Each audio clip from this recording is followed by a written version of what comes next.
They came to work. They didn't come to die. But 100 years ago this week, that's exactly what happened to 146 workers, mostly young immigrant women, when they were trapped in the Triangle Shirtwaist Factory fire.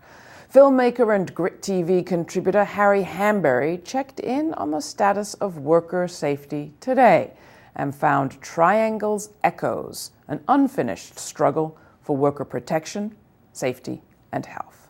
In 1970, Congress passed the Occupational Safety and Health Act. It was signed by Richard Nixon. And for the first time, workers had the right to a safe workplace. Employers had to provide safe working conditions.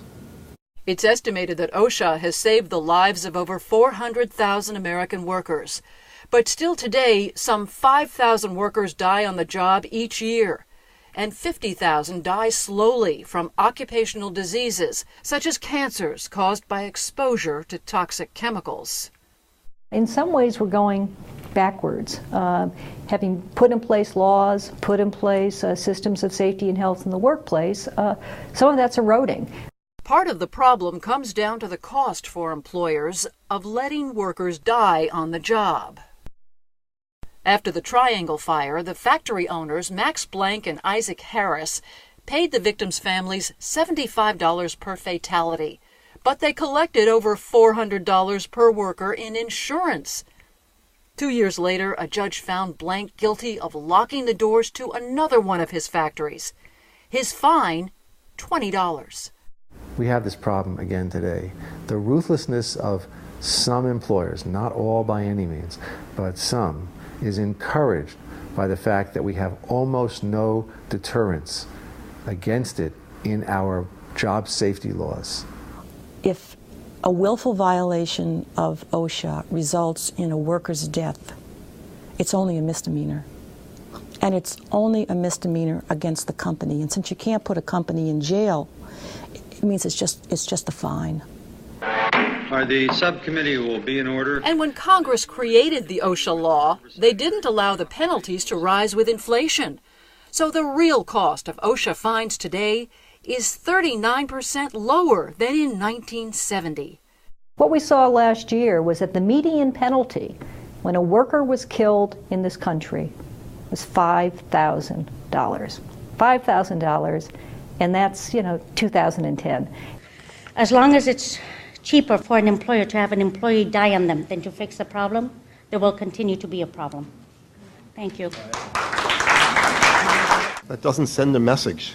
David Michaels has drawn attention to the fact that OSHA's fines are dwarfed by those of other federal agencies. A violation of the South Pacific Tuna Act, where you catch tuna who are endangered, can be a $350,000 fine. If a dairy refuses to contribute to the fund that all the dairies put into to promote milk and dairy products, the Agriculture Department can fine them $150,000. But if a worker dies, it's $7,000, the maximum for a serious citation. The victims of the Triangle fire were immigrants, and nearly half were in their teens. Today, huge numbers of immigrant children still work in one of America's most dangerous industries, agriculture. Many people would be amazed to know that there are between 400 and 500,000 children out there working in the fields. Under current U.S. law, children as young as 12 years old are allowed to work in agriculture with unlimited amount of hours as long as it's outside of school.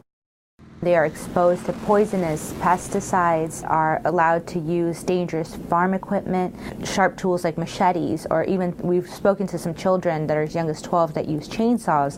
What does that say about us as a country, as Americans? These children are sacrificing their health, their childhoods, their futures, their educations, just for us to be able to have cheap food on our tables. In a lot of states, public employees have no OSHA protection. In Wisconsin, they're not covered by the OSHA Act. In Ohio, they're not covered by the OSHA Act. So they don't have a set of legal rights. So what they have is through their collective bargaining agreements. And you take that away, what kind of power do workers have to speak up against the boss who's going to tell them, get on the back of that garbage truck and load those cans a little faster? Or go into that sewage treatment plant and hold your breath when the chlorine and the H2S comes up? Or go out in that construction site and don't worry about the fall protection. Those workers don't have any protection. In the early 1990s, it looked like the tide might turn in favor of workers, that Congress might act to strengthen OSHA. As usual, the impetus was tragedy. In 1991, 80 years after the Triangle fire, bosses locked the doors at the Imperial Chicken Processing Plant in Hamlet, North Carolina. And one of the hoses broke, chemicals got into the ovens, onto the burners, place blew up in flames, and 25 workers died. The owner said that they locked them in to prevent them from stealing chickens. After the Hamlet fire, North Carolina passed 14 laws to improve working conditions. But getting Capitol Hill to act proved a bigger challenge. The Congress took up the fight, put together a reform package to increase worker rights, to improve the penalties under the OSHA Act, to finally make it a real deterrent to say to employers, when you kill a worker, you're going to go to jail for real jail time. And within a couple of years, we had the 1994 elections, Newt Gingrich, that package died. 20 years later, we see the same legislation pending in the U.S. Congress now, the same Republicans opposing it, and the same employers in the Chamber of Commerce saying, oh, no, we can't have this, it's going to destroy jobs. I've interviewed too many families that have lost people in the mine, and the time has come to stop that, and I urge my colleagues to support this legislation, and let's honor the commitments that everybody makes the first 48 hours after one of these tragedies takes place, that we're going to make sure it never happens again. It's something that I think that Americans really have to pay attention to. They pay attention to it if there's a disaster, but the time that it takes to get bills through Congress seems to outlive the attention span of a lot of people.